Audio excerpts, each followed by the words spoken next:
Hey, welcome back everybody to my podcast. And today's guest is none other than Damjan Rudez. Damjan is a former NBA player as well as former Croatian national team player. And today we talked a lot about his career as a shooter. We talked about slumps. We talked about his workout that he felt the most pressure on, and that was a make or break moment for him. I'm spoiler alert.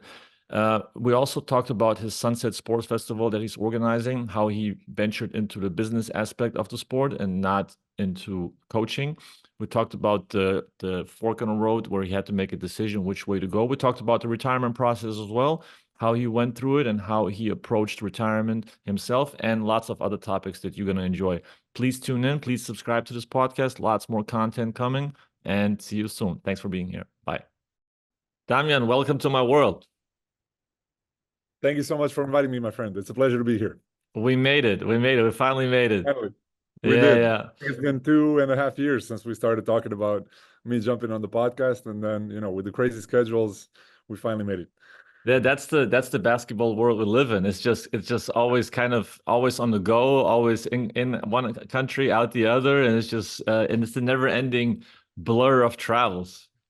Plus, now you're a champ, man. So you're not an easy guy to get to. You know what I mean? Now I can officially congratulate Thank you. on winning the championship. I love your Instagram feed. It's always, some new photos keep popping up, and it always makes me happy. So new old photos. Yeah, I'm gonna keep reminding people. I'm gonna keep reminding people. Don't stop. Don't ever stop. You're the champion until you dethrone. So I have 1 year of just Absolutely. And then we repeat, and then I repeat the cycle again. New photos and new cycle. Fantastic. New photos, new cycle, old photos. I mean, I'm just gonna keep going until somebody's just. I mean, I probably people are gonna cancel me, probably.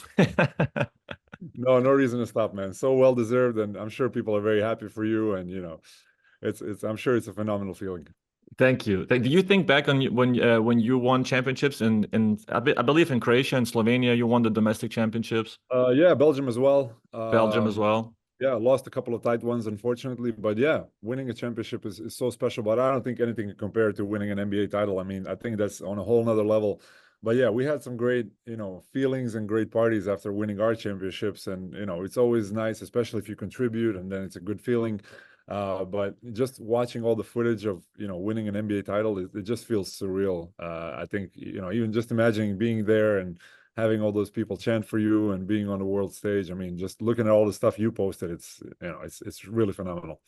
It's amazing, and it's one thing, it's another gratification, feeling of gratification when you're actually the whole time with the team. It's different for me. I have a different role, so it's kind of it's not comparable to a regular, let's say, an assistant coach or a staff member or a player who's constantly like, you know what I mean? Like the bond that you build throughout the season is completely different, and the feeling, the reward you get being on the floor, the time is ticking down. You just, like you get a rush of adrenaline. I remember with the national team, with Ceska, with any, like you get it's anticipation of the season or finally being over at the pinnacle, and it's just everything is just raining down, all emotions let flow. Because the thing that you do as athletes, as coaches, high level performance, you have to keep a lid on the emotions. You have to keep even if you're up 3-1, you got to keep the lid on and stay on course, because you're so close to it. You feel like, oh, we're right there. You can smell it, but you're not. You're not there until you're there. And it's so many times that it happened where you just kind of. I've been there too. I mean, we let the lid off with the national team when we made it to the final, and then we don't have the energy, the mental energy, more than physical, the mental energy, the emotional to persevere over the tough times in the final. And you got to stay locked in. Have you had those moments also? Oh, absolutely. I mean, once you enter those last phases, everyone is tired physically, so it just goes down to the mental game, right? And it's that 1% that you have against your opponent, and the capability to kind of keep the lid on the emotions and to stay mentally focused.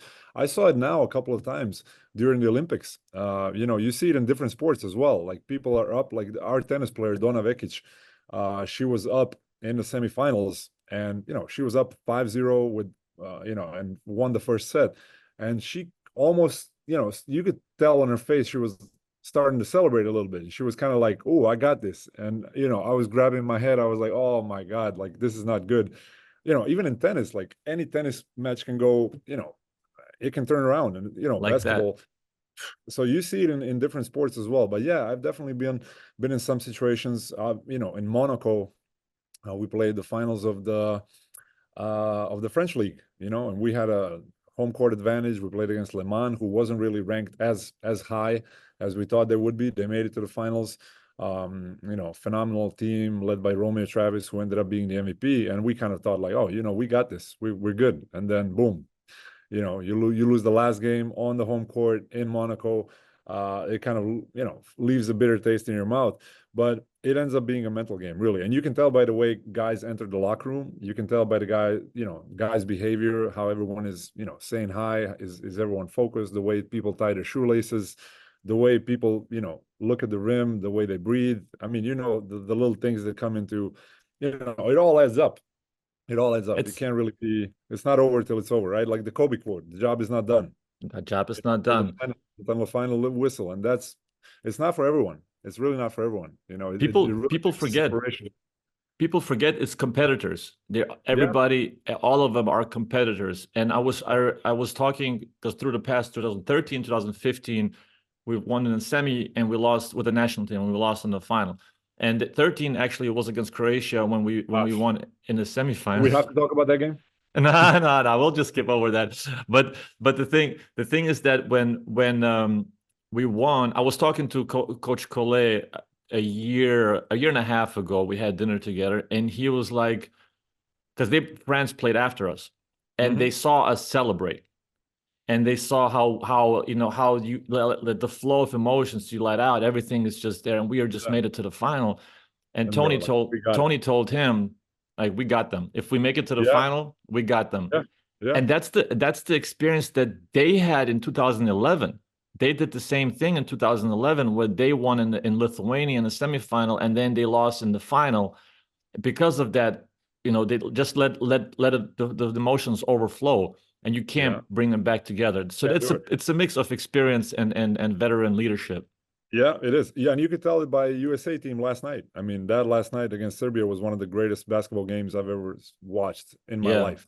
Yeah. And I was actually surprised by the amount of celebration and lollygagging that was happening on the court by Team USA after the game. And you can tell that LeBron and the older guys were trying to round them up and be like, hey, one more, and this and that. But a lot of guys were like, hey, they were really celebrating like they won, and now they got to play France in France, which is not going to be an easy task. So yeah, I mean, it happens on every level, right? In every sport, and it's a momentum game. You lose that momentum, all of a sudden, a wave just goes over you, and you're nowhere. So it's incredible how that mental aspect is the most important one. Yeah, it's. We had that last year against we beat the US and we lost to Serbia also. It's something similar. And I believe it's hard because it's a hypothetical. If Serbia would have won against the US, it would have been twice as hard for them to win against France in the final. Not only because it's France, but also because of the theoretical win against the US. Yeah, absolutely. No doubt. Like we said, it all goes down to the mental game. And France was celebrating as well. I wonder how France is going to react tomorrow. But just watching these games, I've watched every single one of them, and you pay attention to details, and the quality of basketball is just such an enjoyment to watch. It is really incredible. I mean, and a lot of talk about the referees last night, but I wouldn't go there, man. I think the referees did a very, very good job, honestly. I mean, a call here and a call there, absolutely, but you never had a feeling like the referees were drawing attention to themselves or like they were dictating the rhythm of the game. Very, very few instances, which is admirable, and I think they let players do their thing. So I can't wait for for tomorrow's games. I think Germany is going to be a war. Yeah. For the third place, and just that finals is going to be incredible. I mean, the strongest generation. I mean, strongest team possibly ever assembled, right? I mean, it's the deepest Olympic basketball tournament that I've seen in terms of quality of depth in every team. No doubt. I participated in the 2008 Olympics in Beijing, and that was, there were some phenomenal players there, some phenomenal teams, but I think this is next level. Yeah. I remember. We actually played Lithuania. I don't remember that game. I don't remember that, honestly. Yeah, I remember Ramūnas Šiškauskas being just out of this world. And I mean, obviously, Lithuania always had super strong national teams. I didn't play that game, but we ended up losing, I think, if I'm not mistaken. We still advanced to the quarterfinal game against Spain, who ended up being in the finals against the Redeem team. Yep. But Lithuania had a stacked team. I mean, it was just.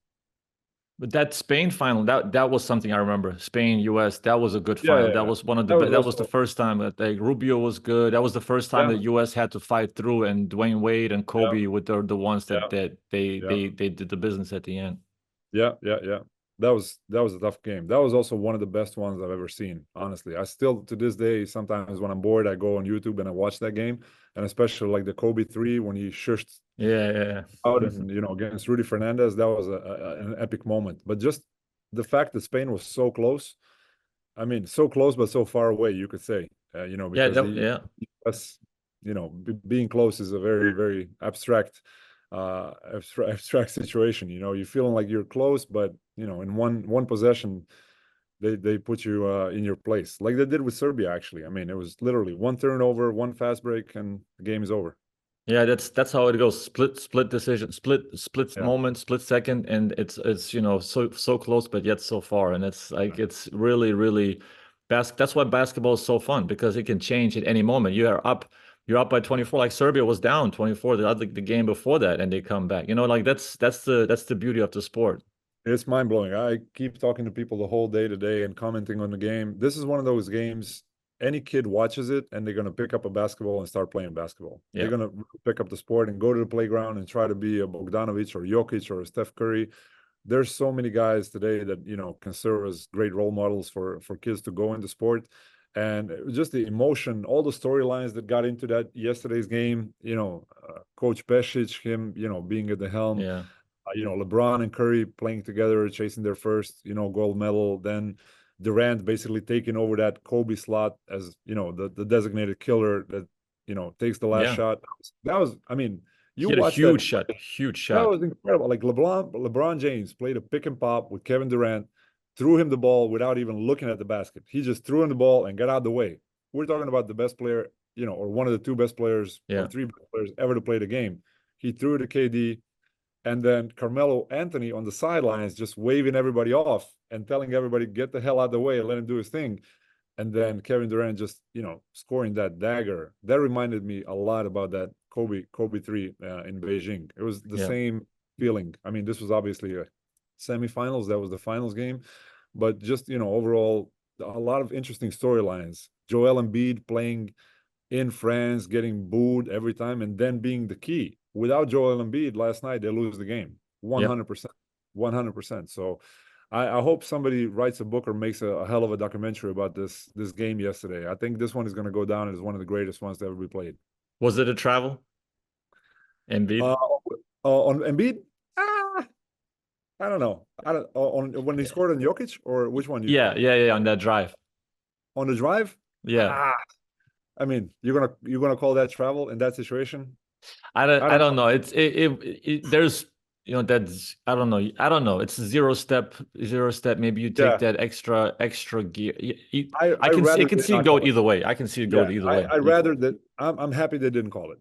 I was just let it go. Rooting for Serbia, but you want the game to be played. If you're gonna, plus you know better than anybody, like calling travel an international game is such a gray area. Like if you start putting those minutious little details and watch for, especially like if you go with the same leg and same hand, that open step is going to be travel, every single time. And nobody wants to watch that basketball. That's why I had a lot of problems watching European basketball after I came back from the NBA. Honestly, I really struggled watching European basketball because it just opens up the game so much. The referees, of course, the purists of the game in Europe, they're going to be like, why does nobody call travel in the NBA? Well, who wants to watch refs call travel every third offense? I don't want to pay to watch that game. I don't want to spend my time watching that type of basketball. I mean, so that's my personal opinion, obviously. So I prefer the game to be played, if for some reason refs decide not to call a travel on a gray area call, I would call it like that. I'm fine with that, honestly. Yeah, there's a fine line, and I think that the European game, first of all, it's very much controlled by the coaches, but also the referees control the rhythm of the game in any US and Europe. You know, they have the control. So if it's a good staff, if it's a good group, they kind of get the rhythm and the feel for the game, that they don't interrupt the rhythm. You know, it has to be some sort of flow, unless they have. If they start off with calling every foul, they're gonna have to call it the whole time. It's gonna be a very rigid game to watch. I agree. Who wants to watch that type of basketball? I mean, you know, fans are. It's getting harder and harder to keep the fans, you know, eyes on the screens, and, you know, having them pay attention to the game with all the distractions that are happening on the phones and on the, you know, commercials and Instagrams and all of that. I mean, I catch myself following every game on two screens. It's just inevitable now. You know, I look at the stats, or, you know, if it's a timeout, I go on my social media, I look for comments, and not saying it's good or bad, it's just the new reality. So you have to keep the game, I think, entertaining and dynamic, and not interrupted a lot with those travel calls and with foul calls. So but I commend the refs for doing a good job last night. I think they did a good job of controlling the rhythm of the game.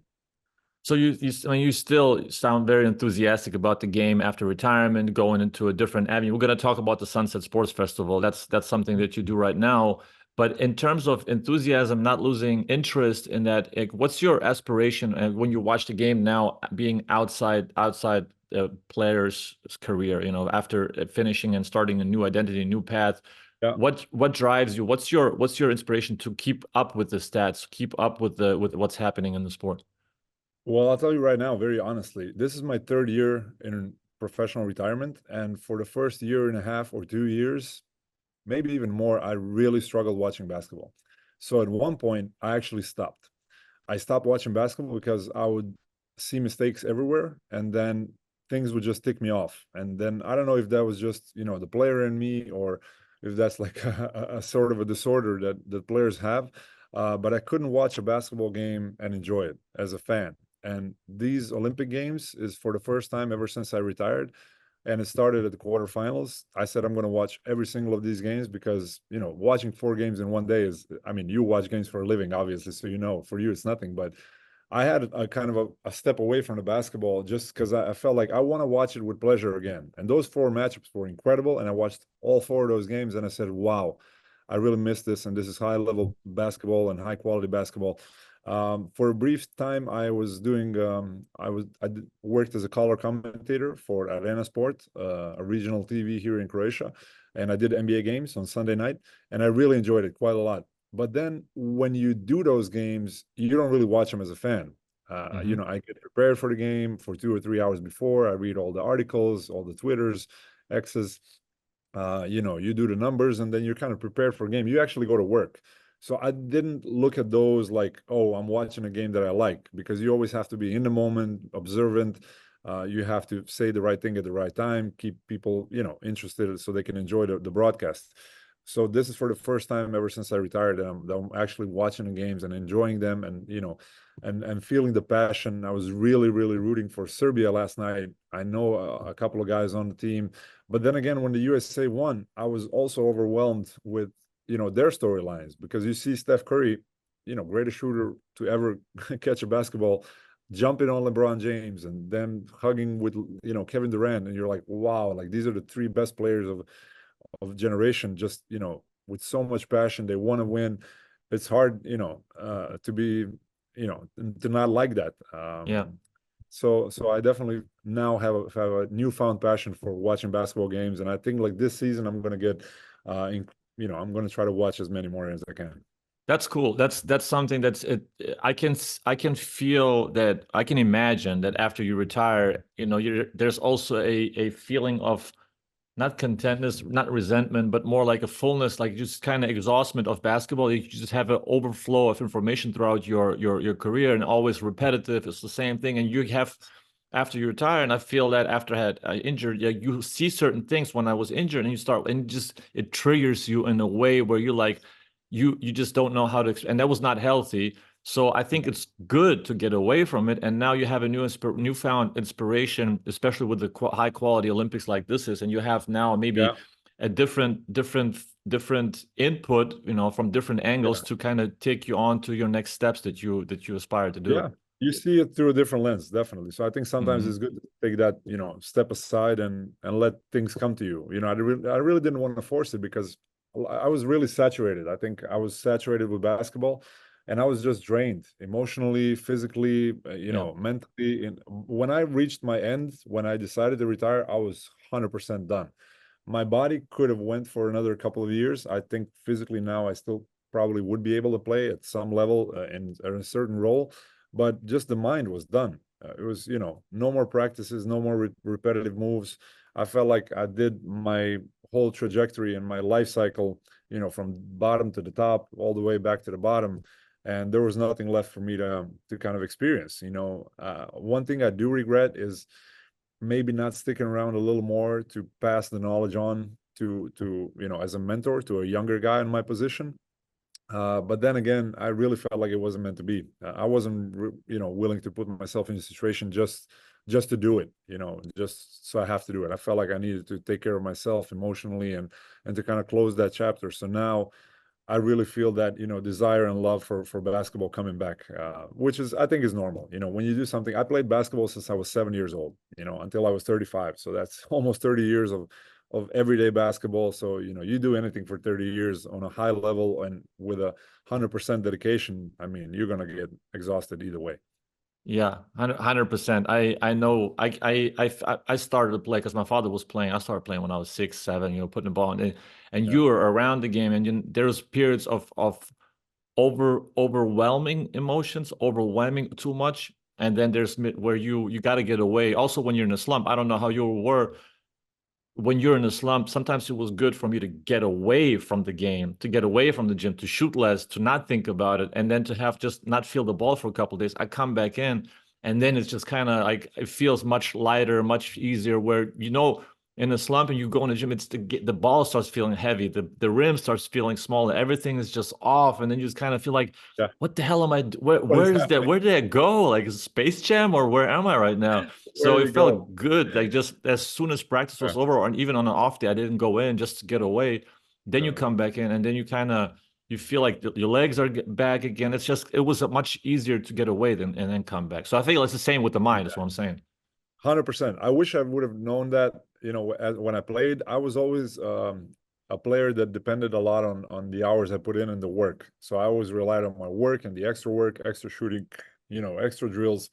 And it was hard for me to take that break and say, okay, sometimes it's better not to do a practice than to go in the gym and have that practice, because that's what leads you to exhaustion and to not liking your day job and to being frustrated. Sometimes you really got to step aside. And I wish I had somebody to tell me, hey, dude, just don't go in the gym today. It's fine if you don't shoot. You shot 1 million shots in your life. You got them up. You have it in your muscle memory. Now you just got to kind of relax your mind. And actually, the first time I tried implementing that was toward the end of my career in Murcia. So I came back from the NBA, played a couple of years in Europe, and then I ended up on UCAM Murcia, which was, in first division, ACB, a solid team. We were, we had some good games that year. And that was the first year when I tried being the best shooter I can do without the extra work. And that was very weird for me. I was like, you know what? I'm older now. Maybe I should save my legs, and maybe, I should start playing the mental game in terms of, okay, I'm going to get a break now. I'm not going to shoot those 200 shots after practice, and let's see how my shot feels tomorrow. And it actually kind of worked. And I shot 43 or 44% from the three. I ended up being, I think, second or third best percentage shooter in the ACB that year. But it just felt weird. It felt weird. It's like, oh, am I cheating? It felt like cheating, honestly, because you're used to doing something for 20 years in a certain way, and now all of a sudden it's like, oh, but you see that you can actually reach the same result with a different methodology, and I learned it too late, honestly, and just felt weird. It's the less is more mentality is hard to implement, because like you said, you feel like you're cheating the game of not putting the hours in that you're supposed to put in. And I think it depends on the path that you're on early on. When you're still young, you have to put the hours in, and then you have the muscle memory. I think at some point, then you combine the muscle memory with the mental strength, with the confidence. All those things come into place. And I think if you have your legs ready, if you're prepared, if your fitness is right, your mind Yeah. is right, you don't have to you just have to be efficient in practices. 100%, 100%.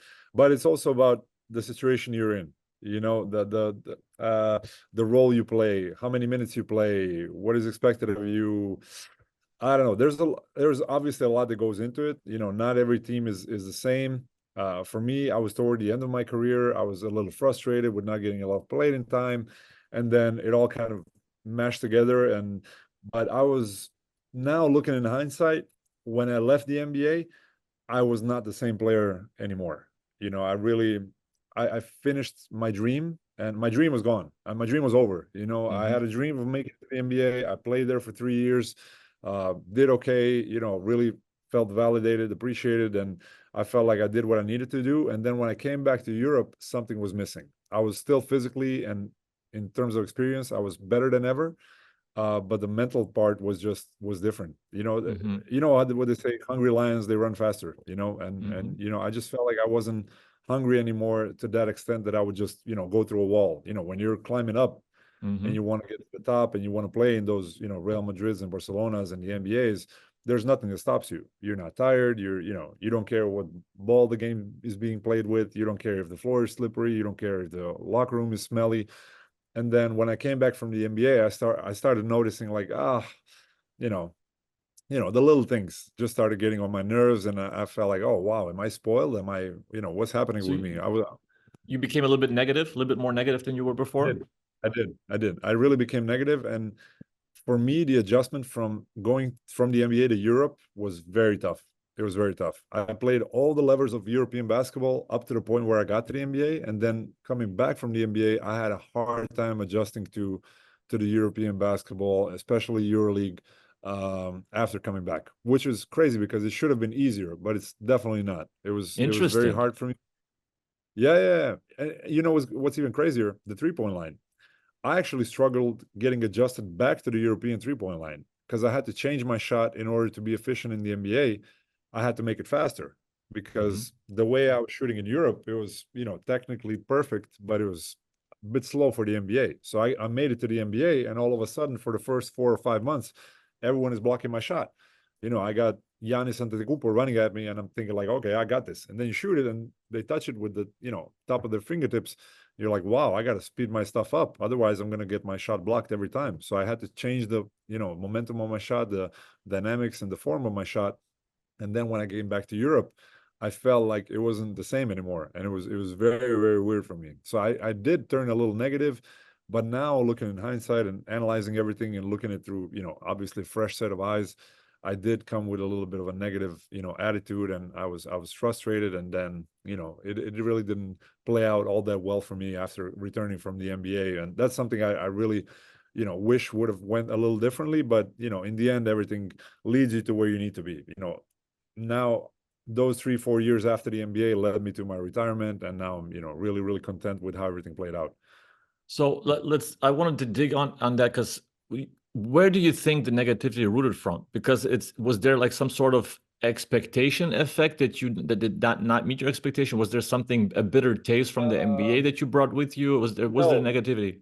I know exactly what it was. I transformed myself into a specialized shooter. I was a catch and shoot player and nothing more, nothing less. So I did that transformation and that specialization when I was in Europe in order to make it to the highest level. I didn't care whether it was the Real Madrid or the NBA, but I wanted to become the best catch and shoot player that I can be. And in my mind, I said to myself, I'm going to become the best catch and shoot player in Europe. And that was my goal.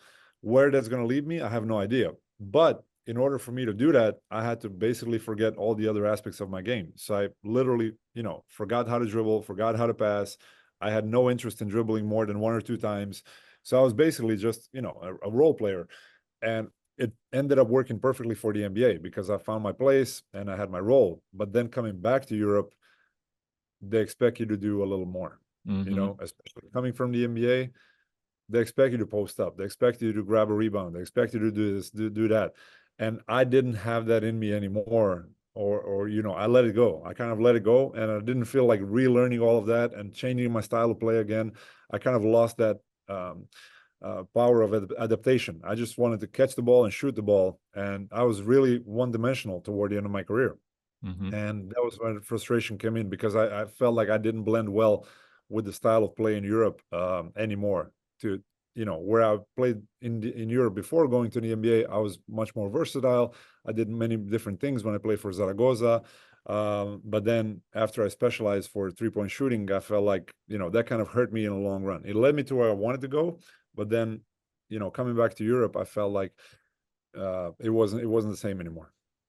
Interesting. I never thought of that, because I guess it's also dependent on the player's style that is playing in the NBA versus Europe. If like a specialization, I can see that you became elite, in one thing, and then it depends also what the team. Yeah, in hindsight, the team would know what they're getting, right? Like they would have to kind of anticipate that what they're going to get is this is what they have.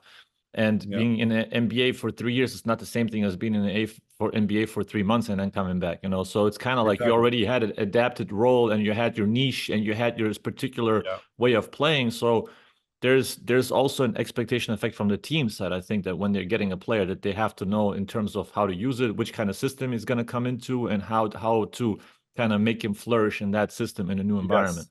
Absolutely. I don't think some teams in Europe, well, it depends on the level. Obviously, the top EuroLeague teams, they know what they're doing, but a lot of teams, they don't understand that mental game for a player to come from the NBA and play in Europe.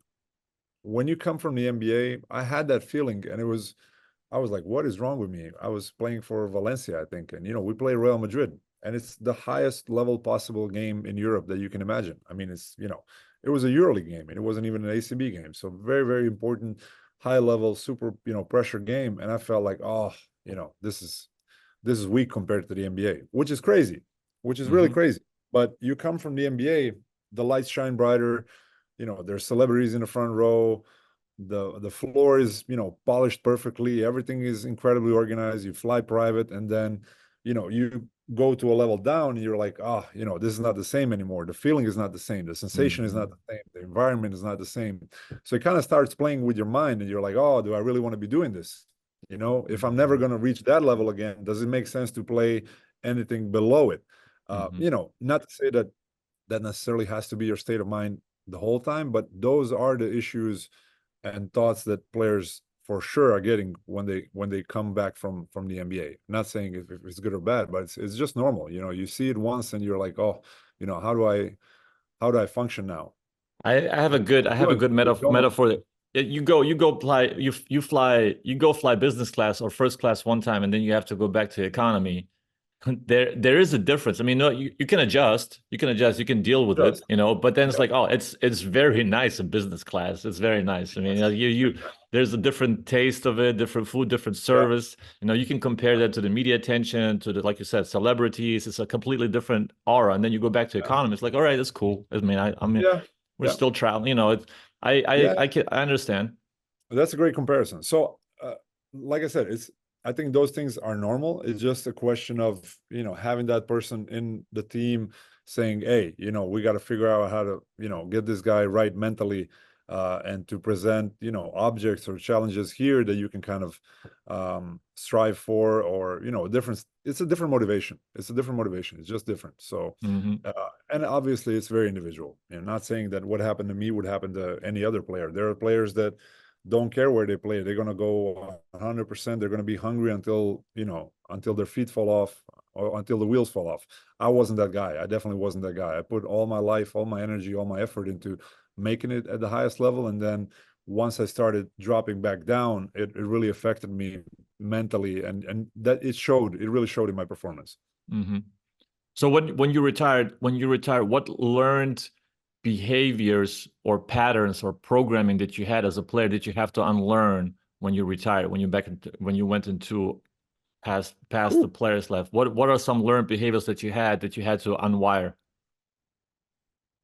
Oh man, so many. It's crazy. I mean, the shock of civil life, of a regular day-to-day life, is just something that you're not ready for. There's nothing that can prepare you for that. The bubble you live in as a professional athlete is just on a whole nother level. I don't think there's an executive or I think maybe military service could be close to comparing it to professional sports, just a day-to-day activity. Like, what's the reason you have to get out the house? There's no more practice. You know, who are you going to spend your time with? The locker room is full of 12 guys that you know, share everything with on a daily basis. And now all of a sudden, you know, where are those guys? You know, you don't walk into a locker room, you don't have a common goal. Depends if you have a family or not. Like, how do you spend your day? Literally, how do you wake up in the morning, and what's going to happen for the rest of the day? And then what's going to happen for the rest of the week? And what's the goal, your life goal for this season or for this calendar year? So just I would say the timeline shifted drastically, because you operate on a certain timeline as a professional athlete. You know, there's summertime, there's national team, then there's small break, and then it's training camp. And then that happened for 20 years repetitively. And then, you know, all of a sudden season starts and you're watching it on TV and you're like, oh, okay. I mean, this is nice. I get to go skiing for the first time, or this is nice. I get to spend time with my family. But then it really goes down to the question of how you want to spend your day. Literally, like, how do you, what's going to be your day to day? So that was the biggest challenge for me, for sure. So you said no questions off limits. So I'm going to test the line right here. All right. I'm going to test the word. So there's a lot of also coaches that I've talked to that had also trouble with that when they didn't have a job and they're at home all of a sudden more. Also retired players, they're at home a lot more. And then all of a sudden, I don't know if you already had family, I think, when you retired, right? So there was yeah. So was there any kind of different rhythm dynamic that you had at home with your family that created you're at home more than normally, and you're frustrated with certain situations, and that could cause trouble at home? So it kind of fighting and kind of disagreements, and then the completely different conversations that you're having that you had before, because the rhythm also changes for the wife and the family, because all of a sudden now you're there around. So how was that dynamic? You're there, the baby's crying, the wife is nervous, you got to get out the house, and there's no practice, there's no game. So, like, where do you go? Like, where do you go? It definitely changes. It's challenging. It's normal. I think that's something that for players who have families, when they stop playing, it's a challenge they're going to face, and it's a challenge that I faced. Obviously, you want to spend time with your family, you want to be there, but you also have to have that, you know, peace of mind and have your own dynamics. So obviously I started by just basically working out every day. I wake up in the morning and I go to work out. You gotta, because you're used to it. You wake up, you leave the house. So I try to keep that as much as I could for the first year. And then I realized, wow, practice is making me tired. Like, I've been practicing my whole life. Like, do I really want to keep practicing? Like, why don't I get some rest? Like, my body needs rest. And, you know, you try to swim, you do Pilates, you do yoga, you do this, you do that, you know, hit your body with different impulses just to kind of switch it up a little bit. But in the end, I enrolled into a university. You know, I wanted to learn. I got this desire to learn something that I didn't know nothing about. So I said to myself, okay, I'm a 35-year-old man. I did well in my first career and what I did so far in my life, but now there's 30 or 40 years in front of me. What am I going to do? Like, what am I going to dedicate my time to? I have this knowledge, I have this network, I have, you know, a name that I made for myself. So how do I kind of, you know, round all of that up and turn it into something that makes sense for me to kind of have a day-to-day activity? So I decided to basically enroll into business school. MBA has a fantastic program. MBPI, actually, MBA Players Association, has a collaboration with the University of Bocconi in Milan, which Matteo Zuretti from the MBPA is running with Professor Dino Ruta. And it allowed me to enroll. And I actually have, you know, a scholarship from the MBA based on the benefits that I secured while I was in the MBA. And then I said, okay, I'm going to invest this in myself and try to figure out, you know, if I can learn something that's going to enable me to do something for the next 30 years. And I'm in the middle of that process right now. I'm kind of finishing up my 4th module as we speak. So I think I have a year left in front of me of being a college student. But it helped because it gives you, you know, you get to learn something, you hit your brain with different stuff, you read books, you hang out with different people, you open up some different opportunities for yourself. So it's just a different environment. But yeah, to go back to your original question, you definitely have to figure out a way to get out the house and to make it make sense. Yeah, you find a new purpose, because athletes die 2 deaths, and you have to find a new purpose in terms of like new routine. I don't know, the bubbles. I don't know what the balloons mean here. They come up sometimes. It just happens randomly. Balloons, a thumb up, whatever. For people who didn't see it, I mean, it's just No, it was great. we're You we're say ce- that, we're, two we're deaths, and then the balloons come up. we're celebrating, baby. So it's just two deaths, and you have to find a new purpose. You have to find a new ikigai. You have to find a new way of living and new rhythm, new like you said, you're Yeah. working out. Your body's used to exerting energy. You have to give the body what it's asking for, because that's something that it's used to. Other people who never worked out, they're not used to it. So it's not like this, it's a Yeah. necessity, but our bodies are. I need to work out. I feel that if I don't work out, I get anxious. I get a little bit triggered. I get easier nervous, and I feel like if I work out, I feel calm. It calms my body down. I'm a little bit easier going, and it's a much better flow. 100%. And it's a question of being healthy, right? I mean, I feel my 100%. body being super unhealthy the last couple of months because I've been working so much. I didn't have time to work out as much as I should have, considering Yeah. what my body is used to. So, I mean, it draws different consequences. But it goes back to the question of finding a new identity, I would say. Like you said, you die once and then you're like, okay, who am I? You really start. I had a funny phase in which I was literally sitting on my couch when I was alone at the house. I'm like, who am I?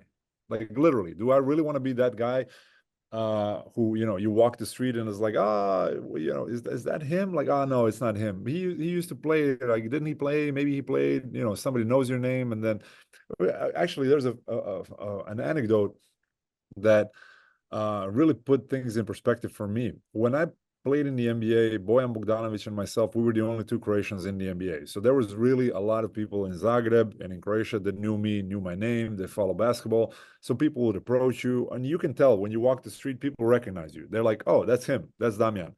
And then 3 or 4 years after I left the NBA, when I played in Murcia, for example, or somewhere, they're like, is that him? Maybe that's him. That's not him. People they start forgetting, or they're not sure.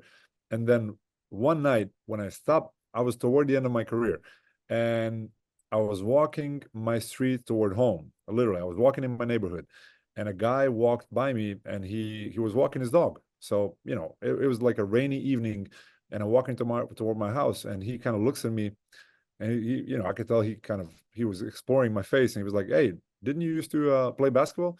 I was like, "Yeah." He was like, "Wow, for a brief moment, you were really, really good." I was like, holy shit, like this guy just put my whole life in perspective. Like I'm a person that for a brief moment in time, I was really good at my job. Nothing more, nothing less. Like from his perspective, that's me. Yeah. That's my life. So that really kind of, because when you're a player, you're all about yourself and you're the sun making everything turn. So everyone revolves around you. And in this guy's eyes, I was like, all right, I was a guy that, that played basketball well for a couple of years. That's it, literally. So I wanted to hug him after that. I was like, I think this guy might have really, pushed me toward my second life, because you're not that important. Even the greatest Yeah. athletes of all times, after a while, That's cool. Yeah.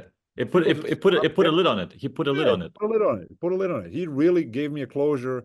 And I think he gave me the closure and the applause that I needed. He gave me a validation. He was like, it was worth your time. Like, I'm a guy walking Mm. the street. I recognize you and I'm giving you credit for what you did. You were great at it. You weren't great at it for 30 years. And, but you were really good at what you did. And, it was worth your time. It was worth your effort. So I think it played a really big emotional part in my decision to stop playing. And it allowed me to look at myself through different eyes, because it's like, all right, who am I really? Like, because at one point where you're a successful athlete, you're walking the streets like you're the shit, right? I Yeah. mean, you're the Yeah. most Yeah. important guy in the world. You're an NBA player. How many NBA players are there in the world? 450, maybe 500. How many players play basketball? Tens and hundreds of millions. So everybody wants to be in the NBA. So you're thinking like, I'm that special guy. And then after, a while, and as time goes by and, you're no longer in the NBA, you're really not that special guy. You're really not. You're you're a guy like everybody else. Did you have success? Yeah, absolutely. But now some other kids are wearing the jerseys, and now some other people are on TV, and you got to find a different thing for yourself that you got to kind of fill your life with. So it was a very interesting period, I would say. It's a humbling experience afterwards. I think that you have to be humble enough to admit it, and then that's when you admit it. That's when you move on. That's when you kind of like, Yeah. that's the first step to healing. It's a healing process as Yes. well. So 100%. It's really truly a healing process. And I think you need that closure where you cry your heart out. You say like, okay, I gave it everything I had. It was good or bad. I did this, I did that. You kind of wrap things up, and then you kind of start moving toward the next phase of your life. But it's really a healing process. Yeah, it's a mourning phase. It's like mourning the death of your, yourself, of your cousin, of your relative. It's a person died. A person definitely died the day you decide to retire. A person dies. Yeah, yeah. So this is a good segment, good segue to our new segment, proballers.com.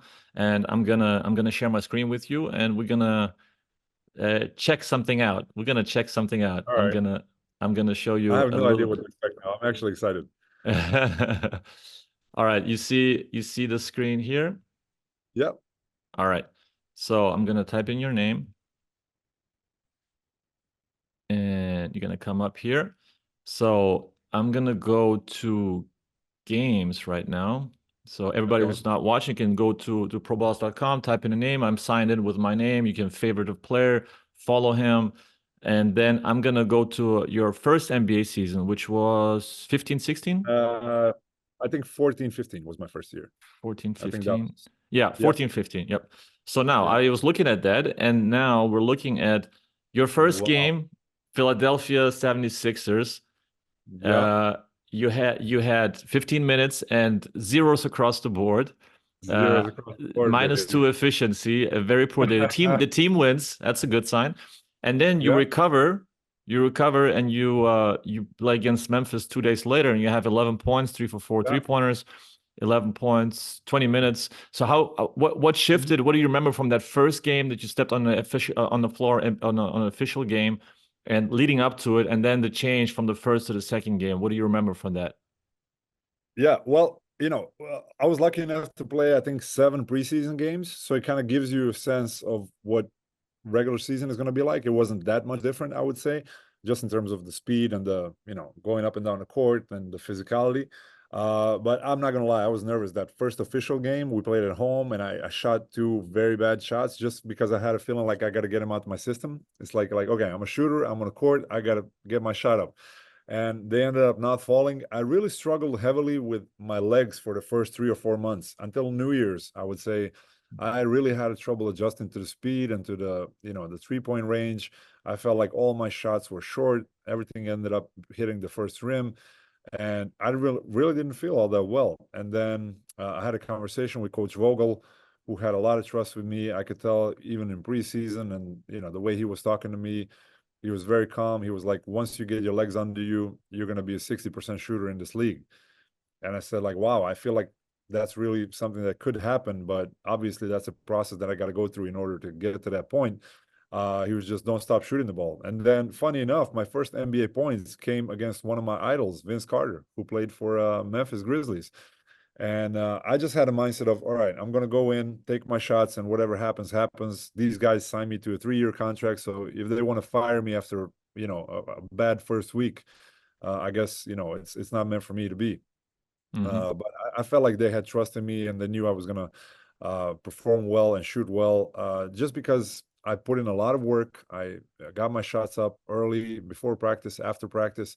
And in moments when I did feel good, I felt like, all right, I have a place in this league. So it was just a question of when it's going to, when I'm going to showcase it or erupt to a certain degree with my 3-point percentage shooting. And then, first play on the court, I'm playing like a handoff with Lavoy Allen, and then Vince Carter is in front of me, and I'm like, screw it. I'm just going to pull the trigger.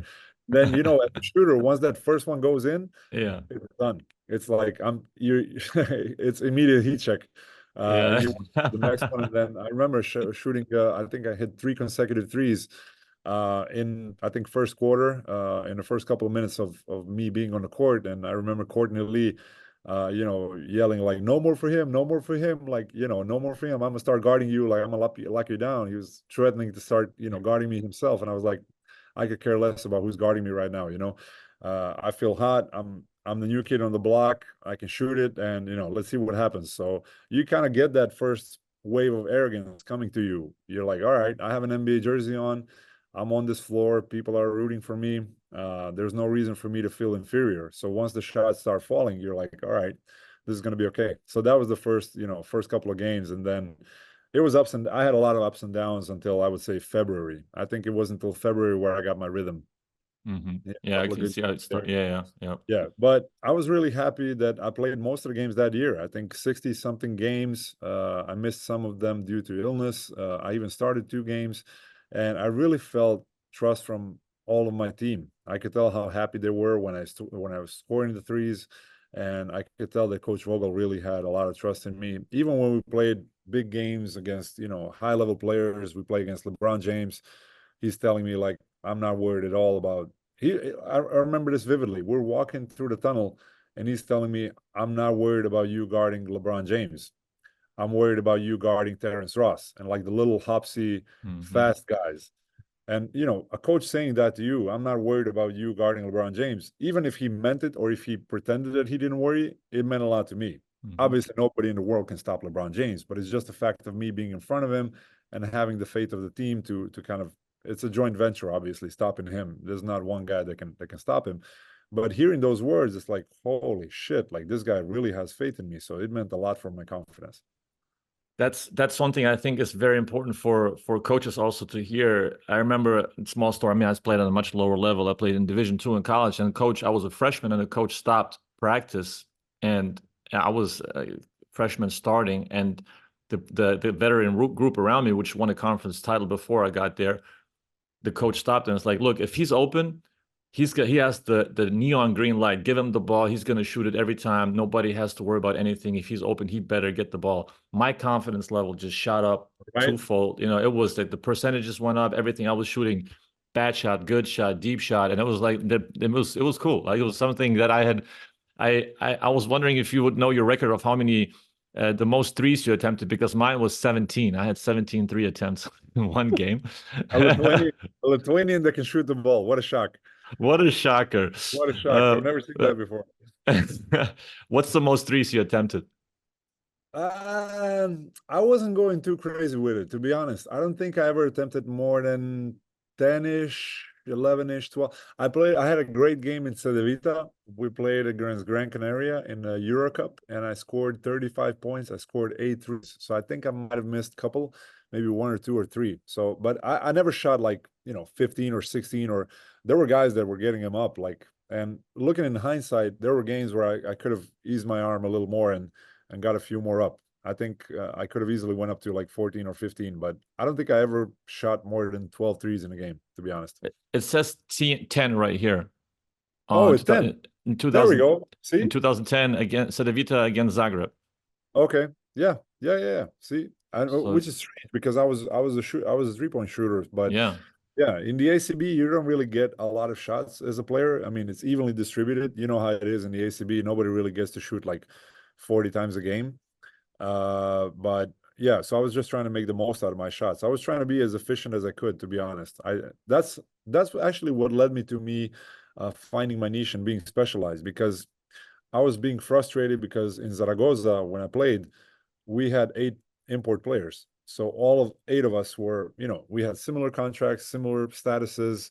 We all thought we were the guy on the team, and it's like it was very evenly distributed, the playing time, the roles, and the shots. So sometimes I'm playing the ACB and we're playing the Real Madrids and Barcelonas, and sometimes I get 2 shots a game. You only get 2 shots. That's how it is. It's equal opportunity. Equal opportunity. It's like, dude, I worked the whole week, and now you have to, how it is in the ACB. If you don't play European competition, you got to wait for a week for the next game, which was excruciating. It's like, holy shit, I have to wait for 7 days for another chance. And then next game, you get into early foul trouble, and it's like another week goes by, and you're like, oh my God, I'm the worst player in the world. Then all of a sudden, 3 weeks in a row, you score 10, 12, 20 points. You're like, oh, okay, I'm finally getting my groove. It's hard to catch your rhythm when you play only 1 game a week. That was the case in my first year in Zaragoza. But long story short, it led me to really finding a way to be efficient. I was like, okay, if I'm only going to get 3 to 5, 3 to 6 shots a game, I'm going to make them all 3-pointers, and I'm going to, try to make the most of them and score as many points as I can in that short amount of time, or, whatever the case may be that game. That's what actually led me to being specialized. You become more efficient in that less time. You find a way to really maximize the touches that you get. You know, quick decisions, decision making is really to the cue, whether shoot, dribble, pass, whatever. You're very much more in tune with the passes and the possessions that you get. Absolutely. To whereas where you have all the freedom in the world to kind of create, to do, I can choose where I can post up, I can do this, I can play. Early in my career, I really struggled with finding my identity because I had the ability to do multiple things on the court. And you're like, okay, what do I really do? Do I post up? Do I play pick and roll? I'm kind of too tall and too slow to run the pick and roll. But then again, I can shoot it. I have a good vision. So I was kind of evened out. I did everything well, but nothing super extra out of the ordinary, best in the world.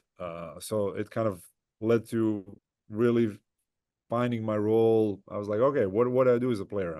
Am I a cutter? Am I a one-on-one player? Am I a catch and shoot player? So I had different phases early in my career in which I really struggled with my identity, and it really showed in my performance. I was a talented kid that could put the ball in the basket, but okay, what do we do with you in a professional basketball team? What do we do with you? What's your position? Where do you play? When do we put you in a game? How can you contribute to us winning a championship? That's the key for players moving from youth categories to first teams. It's like, okay, like everybody has a role here. So what is your role? So and what put you in that role? Like what was the key moment when you discovered it? I was 25 years old and I played for Cibona in Croatia, in Zagreb. And I played for Jasmin Repeša, one of the greatest Croatian coaches of all time. And he was the one who actually found me my position. He was like, just whenever you catch it, shoot it.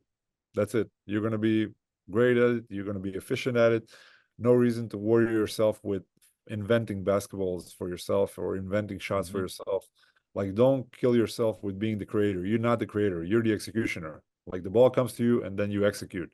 So that really, I was like, okay, it makes sense. Just, as long as I have guys feeding me the ball or getting me open, that was when I was the most efficient. And then everything else was just a waste of energy. And, it comes to you. Some guys figure it out early. Some guys figure it out later. Some guys never figure it out. You have a lot of guys that you see, you're like, he hasn't found his spot. He doesn't know who he is as a player. He doesn't know who he is. And then players get frustrated because are you an amazing basketball player? Yes. I mean, literally everyone in the NBA wearing an NBA jersey is an amazing basketball player. You give anybody there 30 minutes and 20 shots, people are going to score the ball or do something well. And then it's like, all right, how do you find your spot? How do you find your role? That's a question of, and European basketball is it's ruthless, man. It's ruthless. You don't really get too many second chances.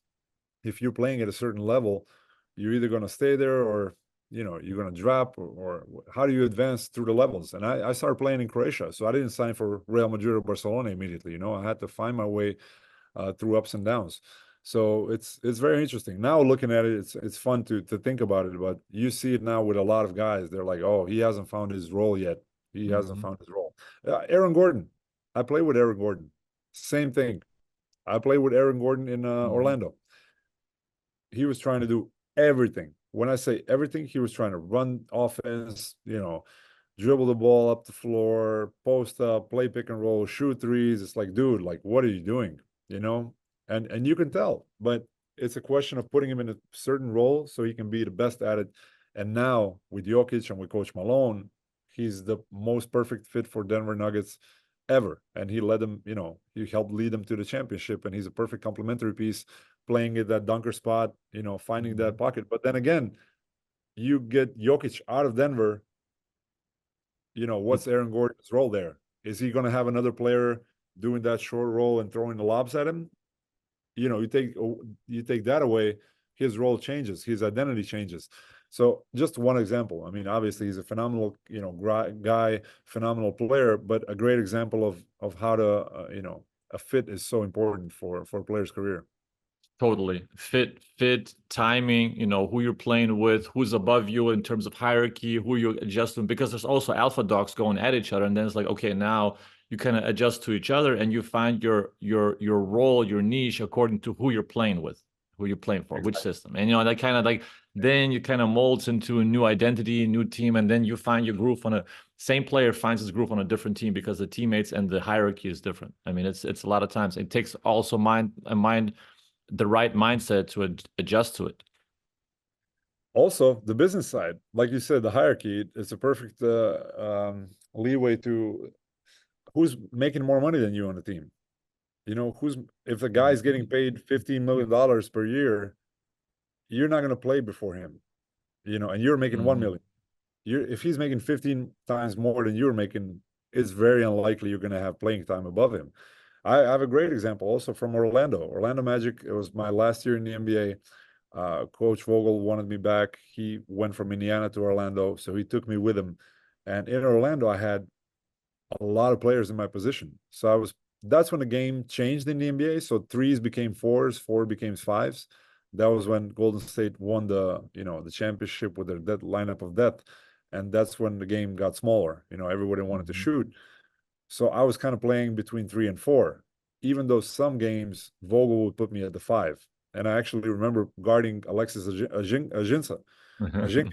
And I'm like, guarding Alexis Ajinca, I'm like, how is this even happening? But he's like, no worry, just box him out because he's not going to be their first option on offense. So no reason for you to worry about the post up. So it Makes ended sense. up, it ended up completely changing the dynamics of the game. But what I wanted to say was I had Jeff Green, Mario Hezonja, Eric Gordon, Serge Ibaka, Nikola Vucevic. I had 5 guys in front of me on 3-4 spot, you know, and then I was like, okay, how am I ever going to get some playing time? All of them are, you know, better than me. All of them are making much more money than I'm making. A lot of them are Orlando's draft picks, so they kind of have to invest in their draft picks. It's like, how do I get on the court? And the funny thing was, whenever I would be on the court, my plus minus was through the roof. It was just through the roof. And Vogel really appreciated it. And I was frustrated because like, oh, don't you see I'm, you know, really working well with the team and that I'm good for the group. But that was my kind of, you know, that's a player and you're thinking like, oh, I should play more. Well, in fact, of course, I can't play before any of those guys. I'm not as good. You know, now looking in hindsight, it's like, I wouldn't play me, you know, before any of them, obviously. You know, they're world-class players. And I was a world-class player too in my own niche and what I was doing. But just the business side of it is like, dude, like we're paying Jeff Green $15 million. We're paying you $1 million. Like there's not a person in this arena that's going to play you before him. You know, and it's just about question of putting things in perspective. But as a player, you always have that ego. You're like, oh, I want to play. I want to contribute. I'm better than this guy. Why doesn't coach play me? So there's a lot of things that go into it, right? Is the business side in the NBA is just crucial. And some guys don't get it. They're just, you know, stay frustrated and they're like, no, you got to play the game at so many levels in the NBA, so many levels. It can't just the courts. So you said business. Let's talk about the Sunset Sports Festival because those are things I'm sure that you guys talk also about, you know, contracts and any kind of like. I'm curious about the people that you had on the festival itself, the topics you guys go through. It's a 3-day festival. Yeah, it's a 3-day event. 3-day event. So it's basically a sport business conference, but we're calling it a festival because it happens in Croatia. It's very relaxed. It's happening in the Mediterranean, and you know, a lot of these conferences, and I'm sure you've been to a lot of them, whether it's a media conference or a business conference, they're just dry. They're boring. You know, people kill you with PowerPoints and with business cards, and everyone is kind of wearing a suit, and it's always happening in a hotel, like a conference room. And we wanted to make something funky. We wanted to make something very enjoyable, something where people are going to come and network, and you're going to hear phenomenal panels. You're going to have, you know, top level speakers, the keynotes. The content is going to be on point, just in terms of following the latest trends from the sport business industry, whether it's, you know, the media rights, whether it's Miško Ragnatovic talking about how he discovered Nikola Jokic and Boban Marjanovic. You know, we had Steven Jackson and Matt Barnes come through to Croatia with their All the Smoke podcast. They were talking about how they found their way in and how they found their spot in the podcast world, because obviously there's so many podcasts now. You have a podcast, how do you get people's attention? Like you have to have good content, good guests, and then, you know, where do you put it? What's the platform? How do you advertise it? How do you monetize it? So just the business side of sports is huge. And the more I'm getting into it now, getting into the 4th year of the Sunset Sports Festival, the more I discover, you know, the sports startups, the Sofa Scores, the Flash Scores, the, you know, you name it, all the apps, the NBAs, the FIFAs, the FIF Pros, There's so many initiatives in sports. There's so many startups. There's so many companies. The data. I mean, think about what data is doing to today's sports. So we have a couple of panels that are dedicated just to data processing. What you can do with it. How do you monetize, what can be done with it, how it's changing the landscape of all the sports, not just basketball or tennis. So it's very, very interesting, and it gives me a different perspective on sports completely, because I was a player and I saw it through one set of eyes, and now I look at it more through an executive set of eyes, through the business side. So long story short, Sunset Sports Festival is going into its fourth year, and I'm very happy that I got involved with the project. My partners are Croatian. They're veteran in events industry in Croatia, and also Pete Radovic, who is an American CBS executive with Croatian roots. He won 45 Emmys.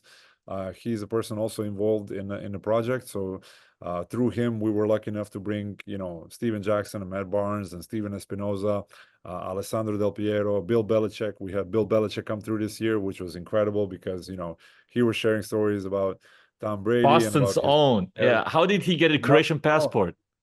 yeah, we got him a Croatian passport, man. It happened on our festival. That was incredible. That was such a interesting process. I mean, I had to, with the help of my friends and partners, to organize everything through Croatian consulate and with the Croatian prime minister, with the Croatian president. Everyone wanted to touch Bill Belichick when he came to Croatia, so there was a lot of people involved in making it happen. And it was very interesting, man. Once we pulled out the Croatian passport on the stage in front of 500 people, it was a special moment. I mean, a standing ovation, and the fact that Bill Belichick got his Croatian passport at our festival, just makes it so special. So I'm happy that we managed to do phenomenal things in those 3 years. Basically, the goal is to have everyone involved in sport business come to Croatia for 2.5, 3 days, enjoy the sun and the sea, and just basically network, hear the latest from the sports industry. We had people from FIBA come through, Frank Landers, who the head of media marketing for FIBA. We had a lot of people from basketball world, Matteo Zuretti, Boštjan Nachbar, who is the director of EuroLeague Players Association. So also a guy I used to play against. So now we kind of had a panel together along with Matteo Zuretti. So it was very interesting. And, Both of them were on the looking. podcast too. Boki and Matteo were on the podcast too. Oh, they came on your podcast. Yeah, phenomenal. Yeah. Great guys, experts in their own fields, and phenomenal human beings. They help me out a lot in my transition, and those are the people that I'm really looking up to for my second career. And then so we're looking to grow the conference into a marquee event where everyone in the sport business is going to come and kind of hang out for 3 days and add value and hopefully learn some stuff along the way. Did you have trouble deciding after your career, whenever this opportunity came up, whether you want to go into coaching or you want to go into business? Was there some like a crossroad where you kind of thinking about going one way or the other? That was the first crossroad. Because when I stopped playing in Croatia, I spent, I would say, 9-10 months just sitting at home and enjoying the life. Let's call it like that. You're retired for the first time, so it's like, okay, I'm gonna go skiing, I'm gonna go swimming, I'm gonna go party, I'm gonna do this, I'm gonna do that. And then when it came to a point where it's like, okay, what am I gonna do with my life? Naturally, the question of coaching came to mind, because I always wanted to be a coach. Honestly, even toward the end of my career, I felt like I have, what is needed in order to be a coach, just in terms of the outlook on the game and the communication skills. And I could tell by the way guys are responding to my advice and to my knowledge, and I felt like there was something there to explore, possibly. But then the business side just became too interested, and my logic was, I'm going to try the business side for the first time because it gives me a unique opportunity to step outside the game of basketball for the first time. And who knows, if I go into coaching now, if I'm ever going to have that experience to try something else. I've been in the gym for my whole life, and then I kind of felt the need to get out the gym.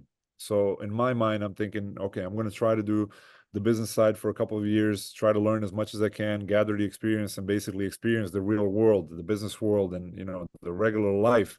And then, if it comes to me, and if things go that way, hopefully I'm going to go into coaching, or we'll see how things shake out. You never know what the future brings. So I do have my coaching license. I obtained it in Croatia, so I do have an option to hopefully coach one day, and it, you know, the thought is always in my mind. But the business side right now is very exciting, and it's going well, and it's teaching me a lot, and I'm learning a lot of things along the way. So we'll see what happens in the next couple of years. Yeah, it's like your second life now as a professional just started, so you still have time. You know, there's Yeah. also no time to rush, and you have plenty. It's good. I like to call it like a T specialist. You know, like that whatever niche you choose. You know, it's a STEM that you choose. Basketball is the STEM that we have, but the more information you can gather in on this wide spectrum of information that's out there, whether it's from podcasts, from mindset, psychology, science, whatever you choose, you know, you can always apply it to just the stem of your sport or of your avenue that you chose. So I feel like the more time you take, you gather information, and at some point you put everything into that one stem, and then you become a better specialist because of the information you gather along the way from the other parts of the world. You said it best. I mean, you literally explained it right now. So I'm thinking in my mind, whatever I learn now when I'm out there, you know, in the business world, I'm hopefully going to be able to apply it, whether in coaching or in an executive role, being involved with basketball, or, you know, whatever the road may take me. You know, learning a lot about the events industry, about marketing, about the media side, and just overall about the business side of sports, because it's not something that you have a chance to experience when you're a player. I'll tell you a funny story. I mean, I played so many NBA games, watched so many NBA games, and when you're on that court, or, you know, any game basically in Europe, in EuroLeague, you step on that court in a jersey and you're thinking every single person in this arena is watching me. They're watching me. And that's the mindset you have. It's like you're on the spotlight, you're on the stage. And then for the first time ever in January, now a couple of months ago, I went to my first NBA game as a fan. And I had, you know, thanks to the MBPA, I had fantastic seats in the Madison Square Garden for a game. I think New York played the Washington Wizards, so it was just, you know, regular season game, January, nothing too exciting. And I had VIP seats, you know, in a club, in the Madison Club. There was not a single person watching a game. When I say there were like hundreds and hundreds of people there, not a single person watching the game.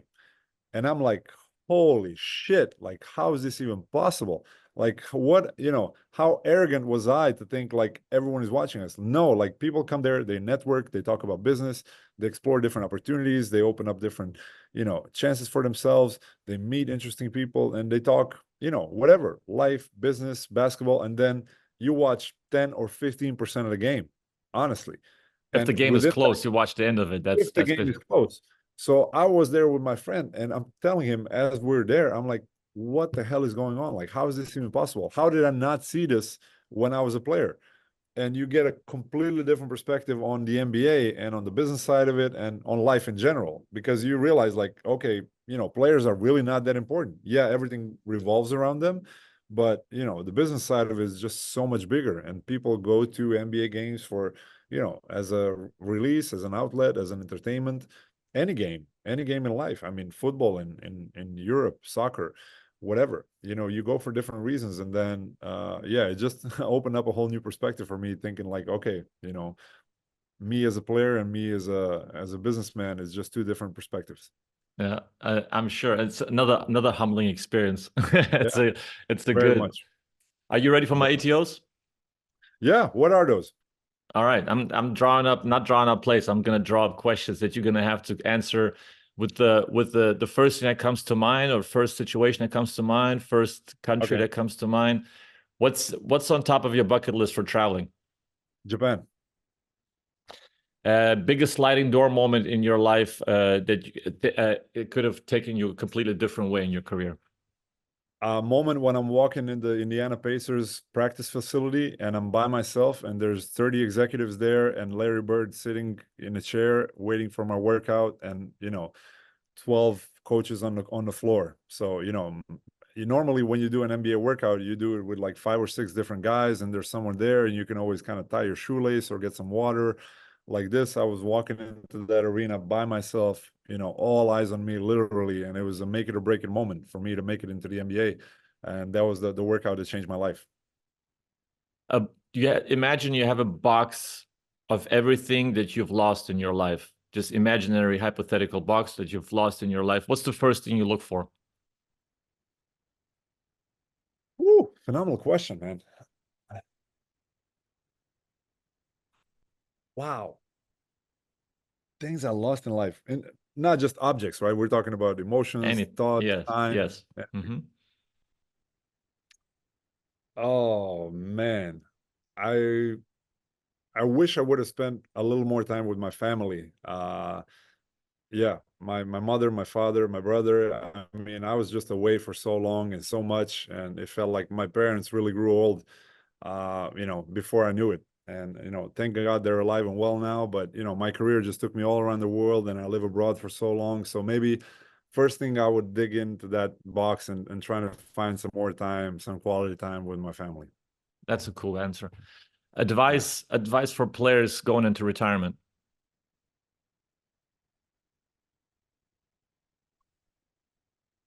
Give yourself time.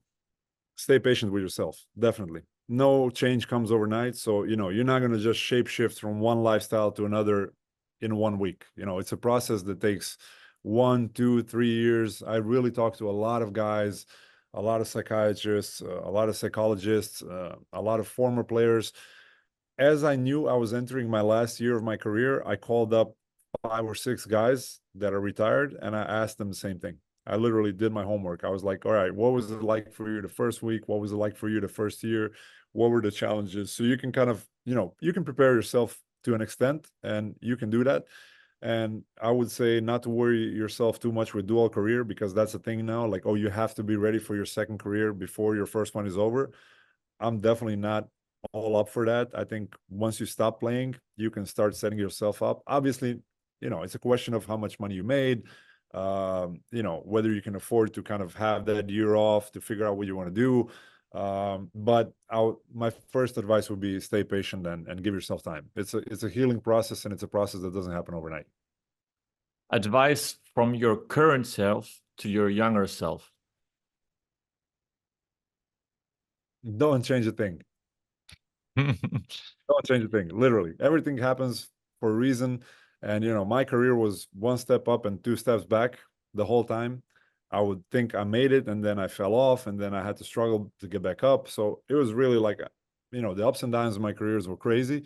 But looking in hindsight, everything led me to where I needed to be. So maybe I would tell myself relax and enjoy a little more. I was really stressed out over making it, and you're always like that as a player. You're like, oh, I have to prove myself. I have to score all the points. I can't make mistakes. Maybe, advice would be do everything the same, but try to relax a little more. And my Tim Ferriss question that I ask everybody: your favorite failure from your career that you feel like you failed at, but you kind of glad that you failed at that it taught you something that you wouldn't have learned otherwise.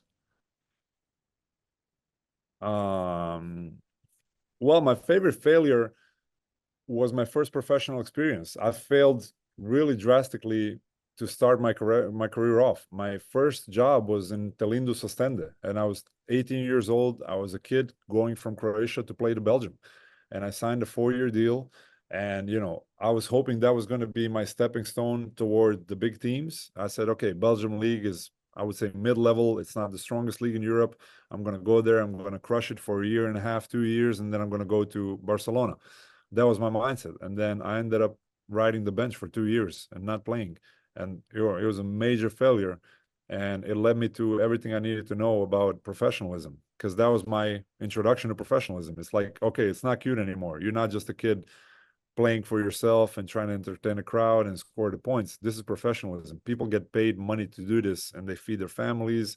There's a janitor in this gym that is making money because of this team. So that's, I think, a failure that led me to realizing what professionalism is, and I'm forever thankful for that experience. But that was a big failure, and I was very crushed for, think you're an 18-year-old kid and you don't play for 2 years. So in my formative years, which is a transition from juniors, from under 20, under 18 to professionalism, I sat on the bench. So those 2 years I lost in a basketball sense, but I learned a lot in a professional sense and as a human being. All right, very well, Damjan. Thank you very much. It's been a blast. It's been a very fluid conversation. I'd say I was trying not to stick to the script because I had some topics prepared, but I felt like we were really going with the flow, and it was really good. It was really easygoing and a light-hearted conversation. Thank you very much. It was. Thank you so much for inviting me. I was expecting a lot more questions on the legends of the Lithuanian basketball. I had so many Lithuanian teammates, opponents, played against so many Lithuanian teams. Obviously, tremendous respect for Lithuanian school of basketball. But yeah, I was actually trying to gather them all in my mind as I was preparing for the podcast. So what's your favorite one? What's your favorite one? Oh man, I loved watching Šiškauskas play. I loved watching him play. I played against Jonas Mačiulis my whole life, ever since we were kids. A guy I have tremendous respect for. Martynas Pocius is a dear friend of mine. Played against him so many times, also a part of my generation. So we played against each other so many times in the championships and then in the ACB. Montejūnas is a friend as well. Always admire watching him play. But I was fortunate enough to catch a couple of different generations of Lithuanian basketball. Going from Šiškauskas and Kaukenas all the way to the young guys and to the new generations.